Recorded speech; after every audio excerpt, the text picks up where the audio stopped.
ಎಲ್ಲರಿಗೂ ನಮಸ್ಕಾರ. ಸಕ್ಕಡಾಂಕೈ ನಮಸ್ಕಾರ. ಪ್ರತಿ ಗುರುವಾರ ಅಂತೇಳಿ ಹೇಳಿದಾಗ ಸಾಯಿ ಪೂಜೆಗೆ ಏನಾದರೂ ಒಂದು ಸಿಹಿಯನ್ನ ಮಾಡುವಂತಹದ್ದು ವಾಡಿಕೆ. ಸೊ ಲಾಸ್ಟ್ ಟೈಮ್ ನಾನು ಪಂಚಕಜ್ಜಾಯವನ್ನ ಮಾಡಿದ್ದೆ, ಅದನ್ನ ವಿಡಿಯೋ ಮಾಡಿ ಹಾಕಿದ್ದೆ ಕೂಡ.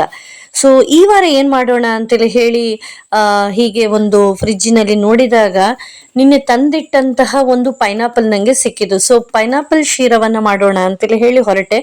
ಸೊ ನನ್ನ ಒಬ್ರು ಫ್ರೆಂಡ್ ಸಂಧ್ಯಾ ಅಂತೇಳಿ ಹೇಳಿ, ಅವರು ತುಂಬಾ ಚೆನ್ನಾಗಿ ಇದನ್ನೆಲ್ಲ ಮಾಡ್ತಾರೆ. ಯಾವ ರೀತಿ ಮಾಡುದು ಅಂತೇಳಿ ಹೇಳಿ ಅವರಲ್ಲಿ ಕೇಳಿದಾಗ ಒಂದು ಕರೆಕ್ಟ್ ಆಗಿರುವಂತಹ ಒಂದು ಮೆಜರ್ಮೆಂಟ್ ಪ್ಲಸ್ ಅದರ ರೀತಿಯನ್ನ ನಂಗೆ ಹೇಳಿಕೊಟ್ಟಿದ್ದಾರೆ.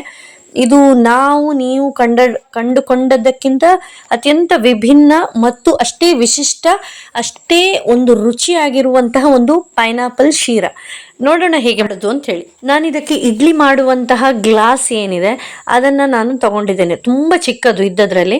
ಸೊ ಅದರ ಒಂದು ಮೆಜರ್ಮೆಂಟ್ ಇಂದಲೇ ಎಲ್ಲವೂ ಮಾಡ್ತಾ ಇದ್ದೇನೆ. ನೀವು ಯಾವ ಒಂದು ಗ್ಲಾಸ್ ಅನ್ನು ತಗೊಳ್ತಾ ಇದ್ದೀರಾ ಆ ಮೆಜರ್ಮೆಂಟ್ ಅಲ್ಲೇ ಮಾಡಿ. ಬಟ್ ಪ್ರಸಾದ ಅಂತೇಳಿ ಹೇಳಿದಾಗ ಮನೆಯಲ್ಲಿ ಒಂದು 4-5 ಜನ ಇದ್ದೀರಿ ಅಂತೇಳಿ ಹೇಳುವಾಗ ತುಂಬಾ ಮಾಡುವ ಅಗತ್ಯ ಇಲ್ಲ. ನಾನು ಹೇಳಿದಷ್ಟೇ ಇಷ್ಟೇ ಮಾಡಿದ್ರೆ ನೀವು ಸಾಧಾರಣ ಒಂದು 10-15 ಜನ ಆರಾಮ್ಸೆ ತಿನ್ಬೋದು, ಅಷ್ಟು ಆಗ್ತದೆ ಇದು.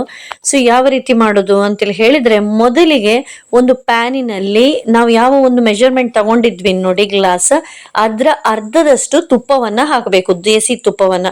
ಅದು ಬಿಸಿಯಾದ ಹಾಗೆ ಅದಕ್ಕೆ 1 ಗ್ಲಾಸ್ ರವೆಯನ್ನ ಹಾಕಬೇಕು. ಅರ್ಧ ಗ್ಲಾಸ್ ತುಪ್ಪ, 1 ಗ್ಲಾಸ್ ರವೆಯನ್ನು ಹಾಕಿದ ಕೂಡಲೇ ಗೇರು ಬೀಜವನ್ನ ಹಾಕೋದು.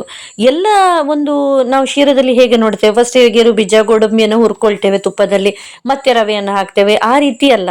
ಇದು ಸ್ವಲ್ಪ ಡಿಫ್ರೆಂಟ್ ಮತ್ತು ತುಂಬಾ ಒಳ್ಳೇದಾಗ್ತದೆ, ಸೂಪರ್ ಆಗಿ ಆಗ್ತದೆ. ಹೀಗೆ ಮಾಡಿ. ಓಕೆ, ಒಂದು 10-15 ಅಥವಾ ಯಾವ ರೀತಿ ನಿಮ್ಗೆ ಇಷ್ಟ ಇದ್ದ ಹಾಗೆ ಗೇರು ಬೀಜವನ್ನ ತಗೊಳ್ಳಿ.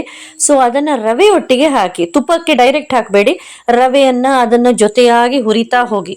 ರವೆ ಚೆನ್ನಾಗಿ ಹುರಿದಿದ ಇಲ್ವಾ ಅಂತೇಳಿ ಹೇಳಿ ಗೊತ್ತಾಗ್ಬೇಕಾದ್ರೆ ಅದರಲ್ಲಿರುವಂತ ಗೋಡಂಬಿಗಳೇನಿದೆ ಅದು ಗೋಲ್ಡನ್ ಕಲರ್ಗೆ ಟರ್ನ್ ಆಗ್ತದೆ. ಆವಾಗ ಏನರ್ಥ ಅಂತೇಳಿ ಹೇಳಿದ್ರೆ ಇದು ಫ್ರೈ ಆಗಿದೆ ಅಂತೇಳಿ ಹೇಳಿ. ಅದೇ ಸಮಯದಲ್ಲಿ ನಾನು ಏಲಕ್ಕಿ ಇಲ್ಲಿಗೆ ಫಸ್ಟ್ ಹಾಕಿದ್ದೇನೆ. ಅದರ ನಂತರ ಯಾವ ಗ್ಲಾಸಿನಲ್ಲಿ ನಾವು ರವೆ ತಗೊಂಡಿದ್ವಿ ನೋಡಿ, ಅದೇ ಗ್ಲಾಸಿನಲ್ಲಿ 3 ಗ್ಲಾಸ್ ನಾನು ನೀರನ್ನ ಬಿಸಿ ಮಾಡ್ಲಿಕ್ಕೆ ಇಟ್ಟಿದ್ದೇನೆ. ಅದೇ ರೀತಿ ಸುಮಾರು 1-1.5 ಕಪ್, 1.5 ಕಪ್ಪಿನಷ್ಟು ಇತ್ತು ಈ ಪೈನಾಪಲ್. ಅದನ್ನು ಎಷ್ಟು ಚಿಕ್ಕದಾಗ್ತದೆ ಅಷ್ಟು ಚಾಪ್ ಮಾಡಿ. ಸೊ ನನ್ಗೆ ಎಷ್ಟಾಗ್ತದೆ ಅಷ್ಟು ಮಾಡಿದೆ, ಇನ್ನೂ ಸಣ್ಣದಾಗಿ ಮಾಡಬಹುದಿತ್ತು. ಓಕೆ, ಸೊ ಈಗ ಏನ್ ಮಾಡುದು, ರವೆ ಚೆನ್ನಾಗಿ ಹುರಿದಾದ ಮೇಲೆ ನಾನು ನಿಮ್ಗೆ ಹೇಳಿದ್ದೇನೆ, ಈ ಗೋಡಂಬಿ ಗೋಲ್ಡನ್ ಕಲರ್ಗೆ ಟರ್ನ್ ಆದ ಹಾಗೆ ರವೆ ಹುರಿದಾಯ್ತು ಅಂತೇಳಿ ಹೇಳಿ ಲೆಕ್ಕ. ಅದ ಹಾಗೆ ಬಿಸಿ ಬಿಸಿ ಬಿಸಿಯಾಗಿ ನೀರು ನಾವು ಸೈಡಲ್ಲಿ ಇಟ್ಟಿದ್ವಿ ಅಲ್ಲ ಬಿಸಿ ಆಗ್ಲಿಕ್ಕೆ, ಸೊ ಅದನ್ನ ಅದಕ್ಕೆ ಹಾಕುವಂಥದ್ದು. ಅದೇ ಟೈಮಿನಲ್ಲಿ ಈ ಪೈನಾಪಲ್ ಅನ್ನ ಕೂಡ ಹಾಕುದು. ಅವಾಗ ಏನಾಗ್ತದೆ, ಪೈನಾಪಲ್ ಚೆನ್ನಾಗಿ ಬೆಂದು ಅದರ ಫ್ಲೇವರ್ ಅನ್ನ ಬಿಟ್ಟುಕೊಡ್ತದೆ. ನಾನು ಹೀಗೆ ಆರ್ಡಿನರಿ ಶೀರವನ್ನ ಮಾಡುವಾಗ ಅದಕ್ಕೆ ಸ್ವಲ್ಪ ಒಂದು ಹಳದಿ ಹುಡಿಯನ್ನ ಹಾಕ್ತೇನೆ, ಒಂದು ಕಲರ್ ಬರ್ಲಿಕ್ಕೆ. ಅಥವಾ ಹೀಗೆ ಶೀರ ಮಾಡುವಾಗ ಕೇಸರನ್ನ ಹಾಕ್ತೇನೆ. ಇಲ್ಲಿ ಪೈನಾಪಲ್ಲೇ ಒಂದು ಪ್ರಧಾನವಾದಂತ ಒಂದು ಟೇಸ್ಟ್ ಅನ್ನ ಬಿಟ್ಟು ಕೊಡುವ ಕಾರಣ ಏನೇನು ಎಕ್ಸ್ಟ್ರಾ ಹಾಕ್ಲಿಲ್ಲ. ಇದ್ರದ್ದೇ ಒಂದು ಟೇಸ್ಟ್ ಎನ್ಹ್ಯಾನ್ಸ್ ಆಗಿ ಬರ್ಲಿ ಅಂತೇಳಿ ಹೇಳಿ. ಸೊ ಈ ಪೈನಾಪಲ್ ಶೀರವನ್ನ ಮಾಡುವಾಗ ದಯವಿಟ್ಟು ನೀವು ಈ ಕೇಸರನ್ನೆಲ್ಲ ಹಾಕಬೇಡಿ, ಅವಾಗ ಅದರದೊಂದು ಟೇಸ್ಟ್ ಅಷ್ಟು ಚೆನ್ನಾಗಿ ಬರುವುದಿಲ್ಲ. ಸೊ ಸಕ್ಕರೆ ಎಷ್ಟಪ್ಪ ಅಂತೇಳಿ ಹೇಳಿದ್ರೆ 1/4 ಹಾಕಿದ್ದೇನೆ ನಾನು, 1.5 ಅಲ್ಲ, 1 ಗ್ಲಾಸ್ ರವೆಗೆ 1/4 ನಾನು ಈ ಸಕ್ಕರೆನ ಹಾಕಿದ್ದೇನೆ. ತುಂಬಾ ಚೆನ್ನಾಗಿ ಬಂದಿದೆ. ತೀರಾ ಸ್ವೀಟ್ ಅಂತೇಳಿ ಹೇಳಿ ಅಲ್ಲ, ಕಡಿಮೆ ಅಂತೇಳಿ ಹೇಳಿ ಅಲ್ಲ, ಎಷ್ಟು ಬೇಕೋ ಅಷ್ಟು ಹದ ಸ್ವೀಟ್ ಆಗಿ ಸೂಪರ್ ಆಗಿ ಬಂದಿದೆ. ಸೊ ಇದೇ ರೀತಿ ಮಾಡಿ. ಹೀಗೆ ಆದ್ಮೇಲೆ ಒಂದು ಮೀಡಿಯಂ ಫ್ಲೇಮ್ನಲ್ಲಿ 1-2 ನಿಮಿಷ ಇಡಿ, ಮುಚ್ಚಳವನ್ನ ಮುಚ್ಚಿ. ಅದರ ನಂತರ ಇದು ಪರ್ಫೆಕ್ಟ್ ಆಗಿ ಬೆಂದು ಬರ್ತದೆ.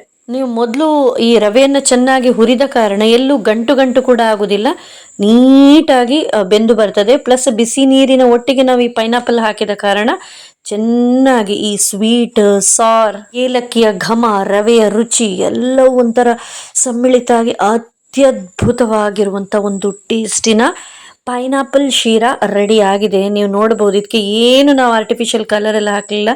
ಖಂಡಿತವಾಗಿ ಒಮ್ಮೆ ಮಾಡಿ ಮತ್ತೆ ಯಾವ ರೀತಿ ಆಗಿದೆ ಅಂತೇಳಿ ಹೇಳಿ ನಂಗೆ ತಿಳಿಸಿ ಅಂತೇಳಿ ಹೇಳ್ತಾ, ಇದೀಗ ನಾನು ಪೂಜೆಗೆ ತಯಾರಾಗಿದ್ದೇನೆ. ಪ್ರಸಾದವು ಕೂಡ ರೆಡಿ ಆಗಿದೆ. ಇಂತಹುದೇ ಝಟ್ಪಟ್ ಅಂತೇಳಿ ಹೇಳಿ ಆಗುವಂತಹ ತುಂಬಾ ಪ್ರಸಾದದ ಲಿಸ್ಟ್ ನನ್ಗಿನ್ನು ಬೇಕು. ನಿಮ್ಗೆ ಗೊತ್ತಿದ್ರೆ ಖಂಡಿತವಾಗಿ ಹಾಕಿ. ಯಾಕಂತೇಳಿ ಹೇಳಿದ್ರೆ ಈಗ ಆಷಾಢ ಮಾಸದ ನಂತರ ಬರುವಂತ ಶ್ರಾವಣ ಮಾಸಕ್ಕೆ ಪ್ರತಿ ಚೂಡಿ ಪೂಜೆಗೆ ಶುಕ್ರವಾರ, ರವಿವಾರ ಅಂತೇಳಿ ಹೇಳಿ ಏನಾದ್ರೂ ಒಂದು ಮಾಡ್ಲಿಕ್ಕಿದೆ. ಸೊ ಇಂದಿನ ಈ ಸಿಹಿಯಾದಂಥ ವಿಡಿಯೋಗೆ ನಾನು ಪೂರ್ಣ ವಿರಾಮವನ್ನ ಇಡ್ತಾ ಇದ್ದೇನೆ. ಎಲ್ಲರಿಗೂ ಒಳಿತಾಗಲಿ. ಲೋಕ ಸಮಸ್ತ ಸುಖಿನೋ ಭವಂತು. Seema teacher signing off. ಬಾಯ್.